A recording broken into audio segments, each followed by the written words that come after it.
मुलायम सिंह जी और सम्मानित इस क्षेत्र के हमारे पूर्व प्रधानगण,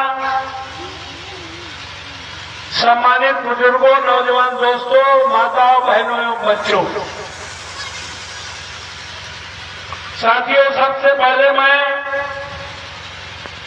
इस आयोजक टीम को,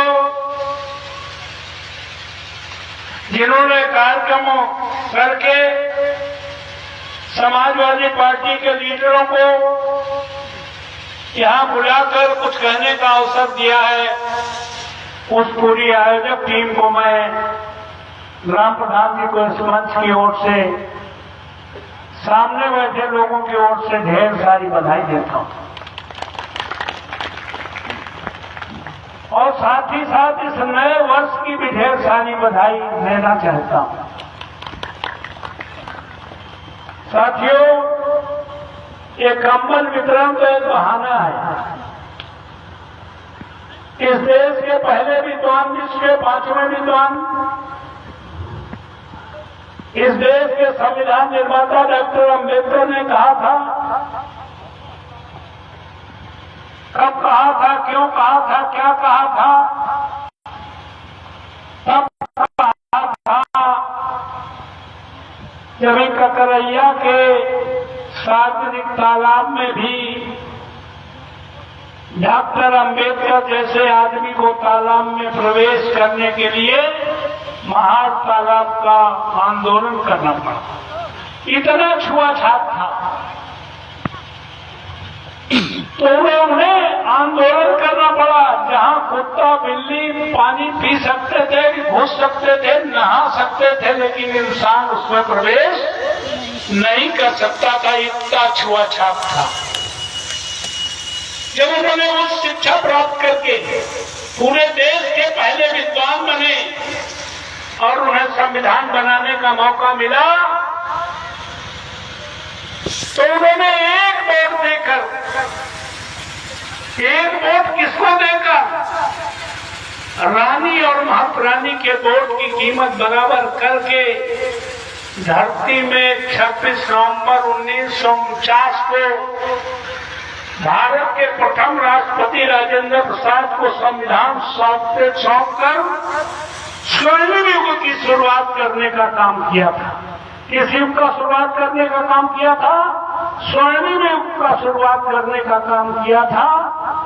जो काम द्वापर में नहीं किया हमारे भगवानों ने, त्रेता में नहीं किया, सतयुग में नहीं कर पाए, वो काम बाबा साहब अम्बेडकर ने अकेले पूरी जिंदगी संघर्ष करने के बाद देश के पहले विद्वान बन करके उन्होंने भारत के किसी भी जात धर्म में पैदा होने वाले स्त्री पुरुष को प्रधान से लेकर प्रधानमंत्री बनने का और बनाने का इतना बड़ा अधिकार धरती पर किसी महामानव ने देने का काम नहीं किया। तो हमारी स्वर्णिम युग की शुरुआत तो उसी दिन हुई। और बाबा साहब अम्बेडकर ने जो संविधान दिया था, वो संविधान कोई छोटा मोटा संविधान नहीं है। दुनिया का इससे बड़ा कोई संविधान नहीं है। हम नहीं कहते, पूरी दुनिया, उन्होंने चलते चलाते जब जाने की बेला थी तो उन्होंने कहा मैं हिंदू धर्म में पैदा तो हो गया हूं, लेकिन मरूंगा नहीं। उन्होंने बौद्ध धर्म अपनाने का काम किया। बौद्ध धर्म का मतलब है समता मूलक समाज की स्थापना। जो यहाँ का था हिंदू धर्म, सीढ़ीनुमा व्यवस्था है। जो सबसे ज्यादा परिश्रम करेगा वो सबसे नीचे पायदान में रहेगा। सबको समान अधिकार देने का काम किया। इतना बड़ा अधिकार किसी महामानव ने देने का काम नहीं किया। इसलिए उन्होंने बुद्ध के सपनों वाला भारत बनाया। 2500 साल पहले बुद्ध ने क्या कहा?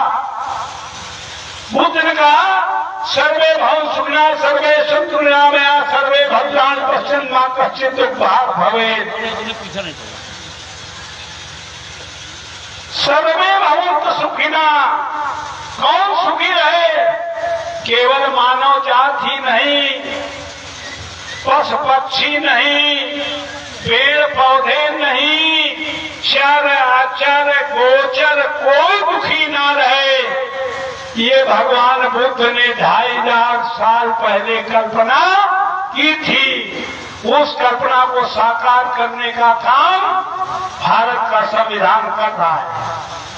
लेकिन बाबा साहब अम्बेडकर ने संविधान सौंपते समय कहा था, एक शंका जाहिर की थी।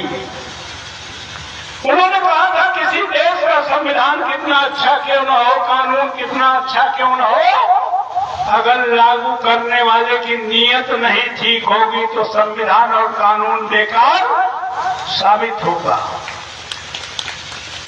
इन 10-15 सालों में, 11 सालों में जो तुम्हें बड़े बड़े सपने दिखाए गए, बाबा साहब अम्बेडकर ने तो संविधान में ऐसी व्यवस्था कर दी थी कि इंसान को इंसान के सामने हाथ फैलाने की जरूरत है ही नहीं। इतनी बड़ी ताकत, इतना बड़ा अधिकार भारत के संविधान में है। लेकिन जो 10 साल से रामराज चलाने वाली सरकार चल रही है, इसने तो डॉक्टर अम्बेडकर के संविधान को बदलने के लिए तैयारी कर दी।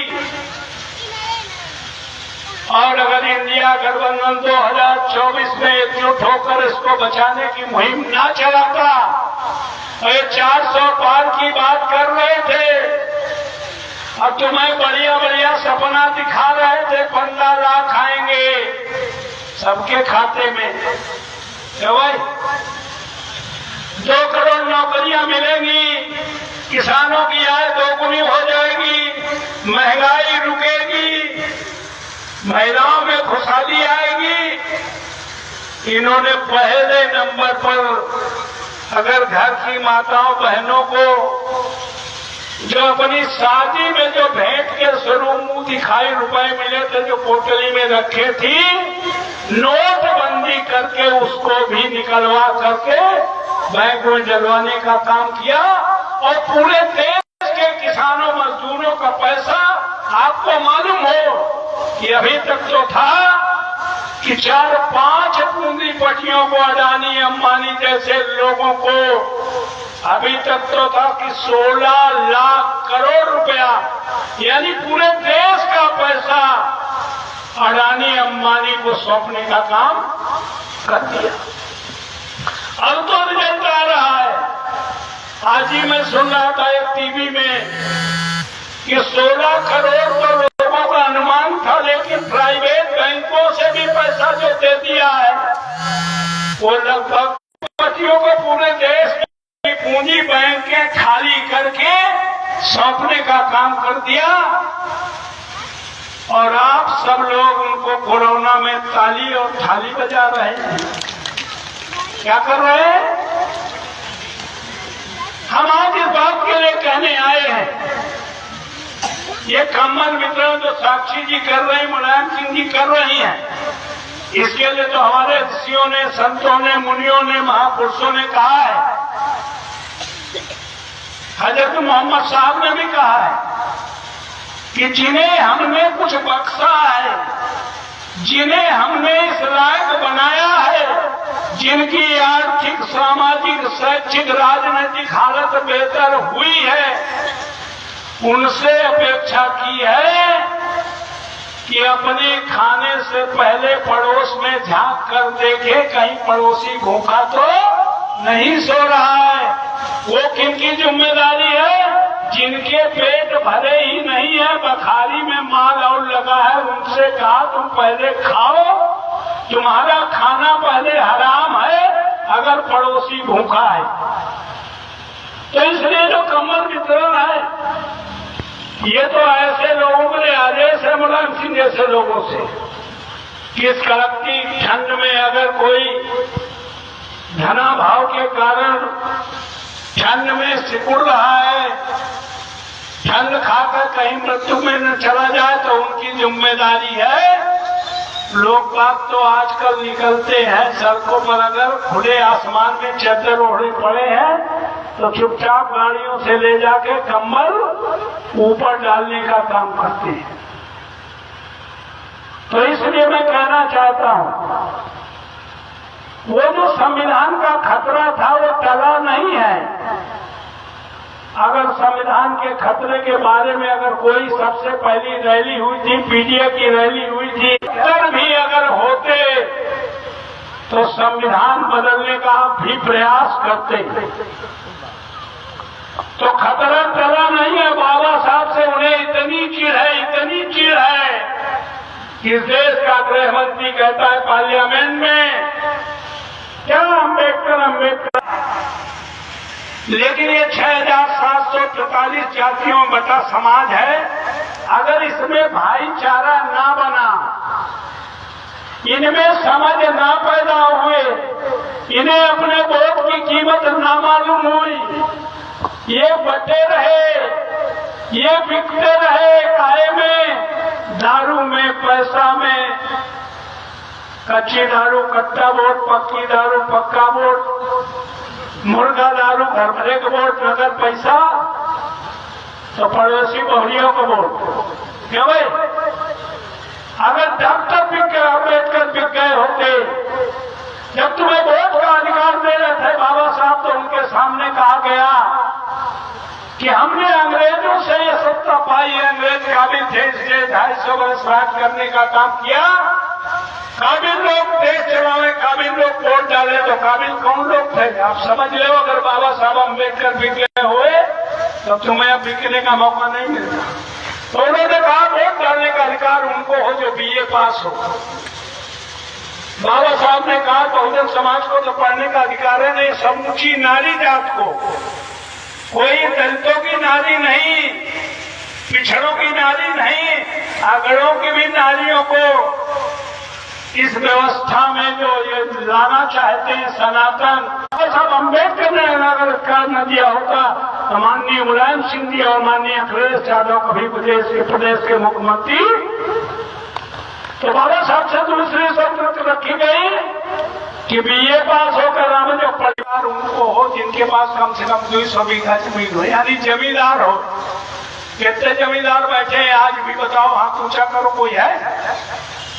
अगर ये तीनों शर्तें मानने के पीछे डॉक्टर अम्बेडकर कहते कि हमें देश का प्रधानमंत्री बना दो, हम तीनों शर्तें मान लेते, तो बाबा साहब अम्बेडकर तो प्रधानमंत्री बन जाते, फिर राजा राम कभी प्रधान बनने का सपना भी नहीं देख सकते थे।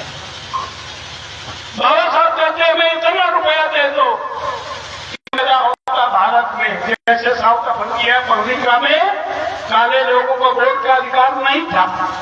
नेल्सन मंडेला 27 वर्ष जेल में रहने के बाद काले लोगों को साउथ अफ्रीका में वोट देने का अधिकार दिलाया, और जब दिलाया तो पहली बार में ही साउथ अफ्रीका के लोगों ने नेल्सन मंडेला को देश का राष्ट्रपति बनाया। फिर कोई नेल्सन मंडेला पैदा होता तब तुम्हें वोट का अधिकार मिलता। ये बात इसलिए बता रहा हूं कि जिन लोगों ने 25 लाख करोड़ रुपया माफ किया, इसलिए हमें ये बात कहनी पड़ रही है कि अगर डॉक्टर अम्बेडकर बिक गए होते तो फिर तुम्हें कभी प्रधान में वोट डालने के लिए कभी बिकने का अवसर, तो आज सौगंध खाओ, कसम खाओ, सजग और सचेत होकर जाओ। मैं इसलिए गला फाड़ के कह रहा हूं कि अगर आप फिर बिके, फिर टिके, फिर डरे, तो फिर हजारों साल पहले वाली गुलामी जो डॉक्टर अम्बेडकर को महान तालाब में घुसने के लिए आंदोलन करना पड़ेगा, वो स्थिति फिर भारत में आने वाली है। इससे सजग करने के लिए आया हूं। और ये लड़ाई लड़ रहा है, ये लड़ाई पूरे देश में इंडिया गठबंधन लड़ रही है, कांग्रेस पार्टी और उनके अलायंस पार्टनर लड़ रहे हैं। लेकिन उत्तर प्रदेश से ही देश की प्रधानमंत्री का कुर्सी का रास्ता जाता है। यहाँ पर अगर कोई संघर्ष कर रहा है, कोई पार्टी है सांप्रदायिक ताकतों को अगर रोकने में सक्षम है, तो उस पार्टी का नाम समाजवादी पार्टी और उस नेता का नाम अखिलेश यादव है, दूसरा कोई नेता नहीं है। संविधान बचाने के लिए अपने को बचाने का काम करती रही, लेकिन संविधान बचाने के लिए इंडिया गठबंधन में आने का काम नहीं किया। ये समझ लो, बहन जी हमारी है, मैं वहां से एमपी बना, एमएलए बना, मैं कभी बहन जी की बुराई नहीं करता, लेकिन बहन जी इस लायक नहीं है कि बाबा साहब अम्बेडकर के संविधान को बचा सके। इसलिए जो बचा सकता है, जो ताकत में है, तुम्हारे ब्लॉक के हैं, तुम्हारे घर के हैं, तुम्हारे पड़ोस के हैं, 25-30 साल बाद परखे हो। अगर ककरैया में सबसे पहले अगर इस रास्ते पे आने के लिए अगर बढ़िया से बढ़िया खरंजा देने का काम किया था, तो आपके भाई आपके साथी ने दिया था कि नहीं दिया? क्या भाई? तो उन्होंने कहा ये दलित समाज के लोग, ये पिछड़े वर्ग के लोग, अगले समाज के लोग, सर्वहारा वर्ग के लोग, ये आपस में खान पान न करे, कोई आपस में रोटी और बेटी का संबंध न करे, कोई बात नहीं। जैसे कम्बल वितरण के बहाने आज बड़ी संख्या में माताएं बुजुर्ग बैठे हैं, ऐसे बैठना शुरू करो। देश का पहला विद्वान, विश्व का 5वां विद्वान, देश का संविधान निर्माता, स्वर्ण युग की आगाज करने वाला डॉक्टर अम्बेडकर कोई बैठने जैसी छोटी मोटी बात नहीं कर रहे थे। मुझे पता था कि बैठेंगे तो बातचीत होगी। हमारे नेताओं ने कुछ पहले बताया है, आदरणीय शुक्ला जी ने बताया है, और हम भी आपको कुछ बताने तो आए हैं। क्यों भाई? क्यों भाई? तो इसलिए बाबा साहब अम्बेडकर ने कहा था अगर ट्रेन लगातार चलती रहे तो रोटी बेटी के संबंध भी हो जाएंगे। तो आज संकल्प लेके जाओ, यहाँ पर कम्बल लेके अकेले नहीं, संकल्प लेके चल रहा हूँ कि कौन तुम्हारे अधिकार। आए हुए सभी लोगों से निवेदन करके जा रहा हूँ, व्यवस्था मुलायम सिंह जी के पास अच्छी